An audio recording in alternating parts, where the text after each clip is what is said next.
দোয়া একটি স্বতন্ত্র ইবাদত। যে কোনো সময়ে যে কোনো দোয়া পড়া যায়। জীবনের প্রতিটি ক্ষেত্রে রাসূল সাল্লাল্লাহু আলাইহি সাল্লাম আমাদের দোয়া শিখিয়েছেন। এমনকি ছোট থেকে ছোট বিষয়েরও দোয়া শিখিয়েছেন। যে কোনো কাজে চেষ্টা বা প্রচেষ্টা উপলক্ষ মাত্র। কাজ সম্পাদনের এবং তা কঠিন বা সহজ করে দেওয়া আল্লাহর কুদরতের অধীন। আল্লাহ তাআলা চাইলে কারো কঠিন কাজকে সহজ করে দেন এবং তিনি ইচ্ছা করলে সহজ কাজও কঠিন হয়ে যায়।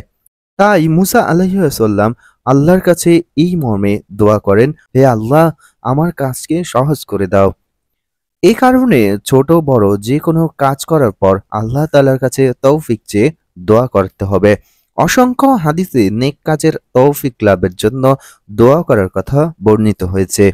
কাজ পূর্ণ হওয়ার বিষয়ে পবিত্র কোরআনে বর্ণিত এই দোয়াটি ব্যাপক কার্যকরী।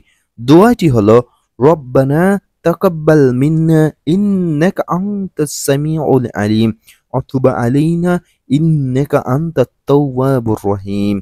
আমরা প্রতিনিয়ত মুনাজাতের শেষে কিন্তু এই দোয়াটি পড়ে থাকি। তবে অনেকেই জানি না এর অর্থ কি কিংবা কোন সময় এই দোয়াটি পড়তে হবে। এই দোয়াটির অর্থ হলো, হে আমার প্রতিপালক, আমাদের এই কাজকে তুমি কবুল করো। নিশ্চয়ই তুমি সর্বশ্রোতা, সর্বজ্ঞাত এবং আমাদের প্রতি তুমি ক্ষমাশীল হও। তুমি তো অত্যন্ত ক্ষমাশীল এবং পরম দয়ালু। এই দোয়াটি বললে আপনার কঠিন কাজকেও আল্লাহ সহজ করে দিবেন। আল্লাহ তাআলা এই ভিডিওটি দেখে যাদের এই দোয়াটি মুখস্থ নেই তাদেরকে অর্থসহ মুখস্থ করার তৌফিক দান করুক। সবাই বলি আমিন।